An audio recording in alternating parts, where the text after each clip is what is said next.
Good morning, afternoon, and evening. Welcome to episode 3 of my takes on the Gran Turismo 7 weekly challenges.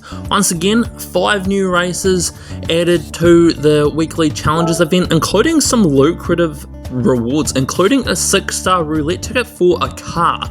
As you can see, there's the special event limited time only race. It's a one-make race with the Polestar 5, so a car I've driven quite little on. But the first race was this, the Sunday Cup Classic around the short version of the Red Bull Ring. As you can see, sort of strange main rival cars, including a really strange one. But this is what I was driving, a stock Honda S800, so stacked up with the competition quite nicely. It was a cool, not gonna lie, as a stock car, it was a cool wee thing to drive. And when I say that this event has some strange vehicles in it, this is what I mean. This roadblock here, you've got a Unimog, you've got a Renault 4, there's a Mini right there, and there's a Porsche 356, which ended up being quite a formidable opponent in this race because it had way more top speed than anybody. So as you can see in this shot, it is storming past the likes of that 595 and the DS21, so it kept up with me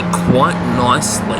And I mean, it's just a really cool car anyway, so you can't really complain with a race like this, driving classic cars around such a cool wee circuit like the Red Bull Ring Short, which is a very unutilized circuit in this game. But this is what I mean about how this was a fun car to throw around. Because to drive a stock S800 quickly, you literally need to throw it round and treat it like a rental car.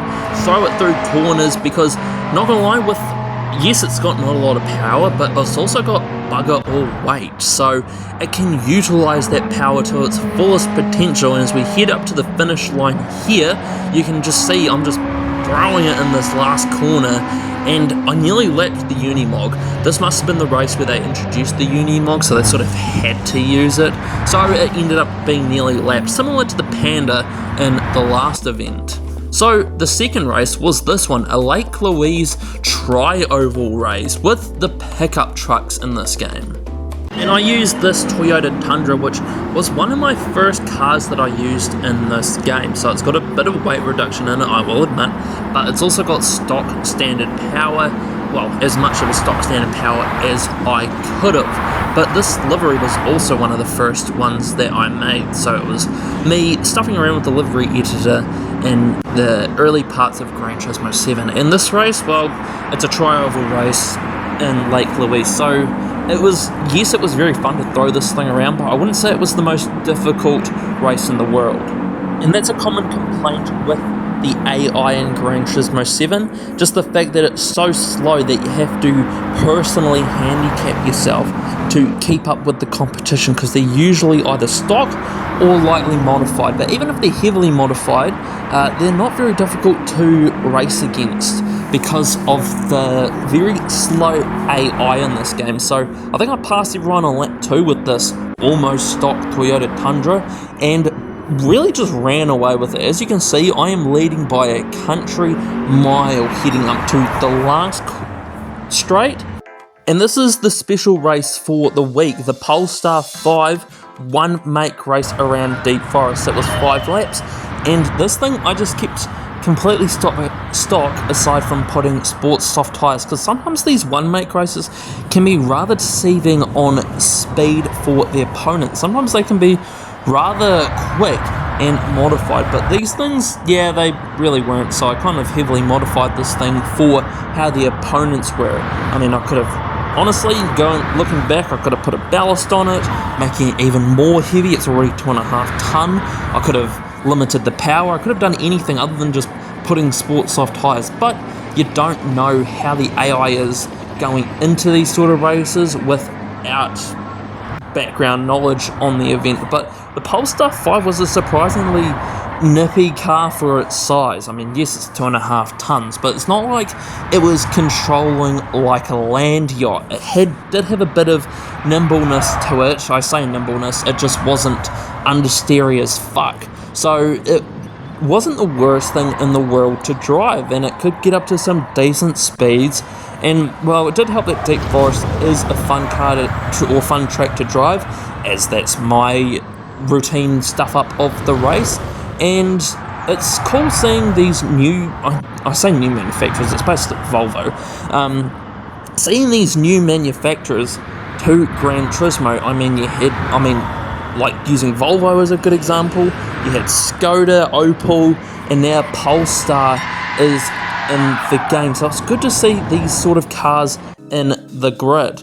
And the fourth race was the Ferrari Circuit Challenge at Yas Marina, so a race that I had recently done 5 laps, and instead of using a new Ferrari 296 GTB, I used this, the Ferrari Testarossa. Now, I kept this thing bone stock, I will say, and I will admit, I didn't win this race, but as you will see, it wasn't exactly a surefire thing for the winning opponent. This thing, surprisingly fun to drive. The flat 12 in it sounds good, and it was cornering quite nicely, and if you wanted to, you could get the arse end out and slide it. This track isn't exactly the best for driving non-formula race cars, so you have to utilise it as best as you can, and I think using this sort of vehicle, a stock car that you can throw around the tight corners, is probably the best way to do it. There isn't a formula car or maybe a prototype, maybe, but there was some speed difference between me and some of the opponents. Some of the opponents I was quicker than, but others, they rocketed past me down the straight. Like that Ferrari F12 behind me, it kept up for basically the whole race and passed as many cars as I did, as I passed the 2 430s in the race. But this is the best showing of the speed differential. I'm coming down the back straight of Yas Marina, I think it's about lap 4 in this one, and watch the Ferrari F12 beside me, now in front of me. It really made this race not batshit boring, because these Ferrari Challenge races, there's such a discrepancy between the cars, because they're not like the Nissan GTR Cup where they're all modified to each other. They all have their own strengths and weaknesses, and some of those strengths can be way bigger than others' weaknesses. But as you can see, I was quite close to the Ferrari 296 GTB that was leading this race. As we head to the final corner, it's right there. That's it leading, and I'm just about to catch up to it in a Ferrari Testarossa. So that shows the discrepancy between the player and the opponents. But this is the last race of the weekend. It's a long one. The World Touring Car 900 race at Circuit de la Sarthe. And I used this. Now, yes, it's a Toyota GT1, so you wouldn't think that it's the most handicapped car possible, but I did detune it down to about 600 horsepower for this race. And I was in thinking, oh, that will be enough. It's got low aero, now it's got matching, it's got not a lot of aero, so I'm fast around the corners, and it's got low horsepower, so everything else should pass it down the straight. No, I really should have handicapped myself a bit more in this race, although I did do a good job of it a few times. As you can see me spinning off the final corner, that will make it into the YouTube Shorts, as I usually post my fails onto YouTube Shorts, but it was still a very fun car to drive. It's just the fact that 10 laps around Le Mans, for AI that isn't exciting, it's not really that much of a good experience. It's a bit different than when you're doing that much racing in the Power Pack, because the AI is actually a good race to have a battle against. So 10 laps around a track like this, it wouldn't feel as long as this race. This race, I ended up passing everyone by the first pit stop, or catching up to everyone by about the first pit stop, and it was really just time trials from there. It wasn't really that interesting or exciting, but you do what you do for the content. As you can see there, that was me spinning out in the same corner again. That corner spinning was so nice, I thought I'd do it twice and cost myself a lot of time. I would end up going into the pits on lap 4. I started on racing mediums and ended up switching to racing hards for the last remaining laps of this event, putting a lot of fuel in and setting off. But the Toyota GT1, it's a cult classic to Gran Turismo 7. I think I might actually, as a late Christmas present to myself, buy a Toyota GT1 poster off off the web and have it hanging in my house, because it's just such a Gran Turismo cult icon, up there with the Suzuki Escudo, the Mazda 787B, those sort of cars. And I decided to put it in the 1998 livery just to have a bit of something different, because whatever reason they put the GTP livery with the other Group 2 cars. Realistically, if they wanted to bring the Toyota GT1 back into Group 2, they should have paired it up with the other GT1 cars and have it at GT1 specs. The same like the CLK LM and the McLaren F1 GTR Longtail, but I am not working at Polyphony, so that's not my decision.